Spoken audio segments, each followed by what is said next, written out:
खजाने की खोज। एक गांव में एक रामलाल नाम का एक किसान अपनी पत्नी और 4 लड़कों के साथ रहता था। रामलाल खेतों में मेहनत करके अपने परिवार का पेट पालता था, लेकिन उसके चारों लड़के आलसी थे, जो गांव में वैसे ही इधर उधर घूमते रहते थे। एक दिन रामलाल ने अपनी पत्नी से कहा कि अभी तो मैं खेतों में काम कर रहा हूँ, लेकिन मेरे बाद इन लड़कों का क्या होगा? इन्होंने तो कभी मेहनत भी नहीं करी, ये तो कभी खेत में भी नहीं गए। रामलाल की पत्नी ने कहा कि धीरे धीरे ये भी काम करने लगेंगे। समय बीतता गया और रामलाल के लड़के कोई काम नहीं करते थे। एक बार रामलाल बहुत बीमार पड़ गया।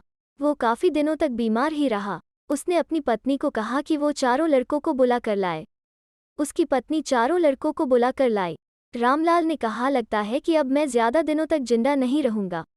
रामलाल को चिंता थी कि उसके जाने के बाद उसके बेटों का क्या होगा।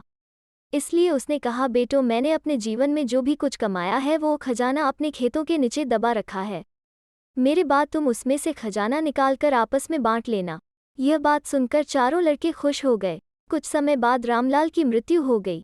रामलाल की मृत्यु के कुछ दिनों बाद उसके लड़के खेत में दबा खजाना निकालने गए। उन्होंने सुबह से लेकर शाम तक सारा खेत खोद दिया, लेकिन उनको कोई भी खजाना नजर नहीं आया। लड़के घर आकर अपनी माँ से बोले, माँ, पिताजी ने हमसे झूठ बोला था, उस खेत में हमें कोई खजाना नहीं मिला। उसकी माँ ने बताया कि तुम्हारे पिताजी ने जीवन में यही घर और खेत ही कमाया है, लेकिन अब तुमने खेत खोद ही दिया है तो उसमें बीज बो दो। इसके बाद लड़कों ने बीज बोए और माँ के कहेनुसार उसमें पानी देते गए। कुछ समय बाद फसल पककर तैयार हो गई, जिसको बेचकर लड़कों को अच्छा मुनाफा हुआ, जिसे लेकर वो अपनी माँ के पास पहुँचे।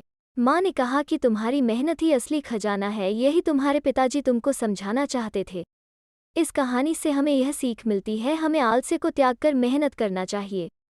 मेहनत ही इंसान की असली दौलत है।